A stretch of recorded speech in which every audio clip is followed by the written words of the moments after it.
Good afternoon, it's Tuesday, June the 5th today, and many forage stands throughout the southeast are starting to head out, and alfalfa, like here near Kleefeld, Manitoba, is in the early bud stage. This means that the 2018 hay and forage season is likely going to start in earnest around this weekend. Keep in mind that as we leave these plants in the field, they're going to keep growing and your yield per acre is going to go up. However, your forage digestibility will decrease, so keep this in mind when timing your first cut and trying to work around the weather. The other thing to note is that with some of the winter kill, there's a higher percentage of grasses on some of these acres than we're used to seeing. So you're likely going to want to get in there a little bit on the early side. So have that equipment serviced and ready to go for when that window of weather presents itself.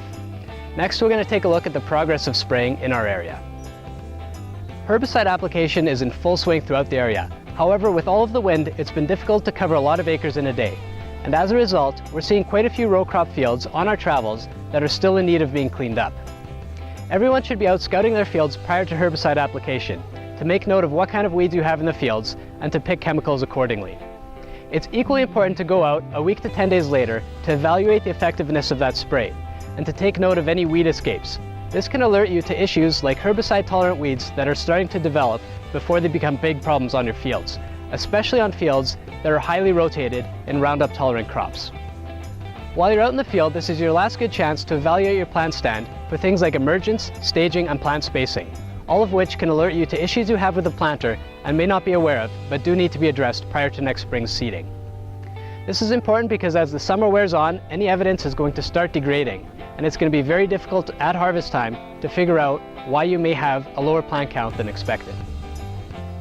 One thing that we have received a few calls about over the last week is pale green corn, and there's three main reasons for this. One is rapid growth, in which each seedling is producing leaf tissue faster than it's filling them with chlorophyll, and this can give the plants a light green color. Sometimes they even bend over as the stalk strength isn't there yet. The second possibility is a yellowish flash after an application of glyphosate, because this does stress the plant somewhat. However, it's more common in soybeans, and we never see a big yield hit as a result. There are companies that provide micronutrients that can be tank mixed with glyphosate to eliminate some of these issues. However, it's always important to evaluate what's actually in that product prior to spraying it on your plants to know that you're getting your money's worth. Also, it's important to look for any sort of yield data that you can find on these products, as it's very easy to register them, and we've seen a lot of products that don't really work. One that we have had success with at Marc Hutlet Seeds is Manzin Fosmax, and we've seen this over a couple of years now in our trials. We do have some at the warehouse for anyone who's interested in trying it. The third option is that your corn seedlings aren't able to access quite enough nitrogen from the soil right now.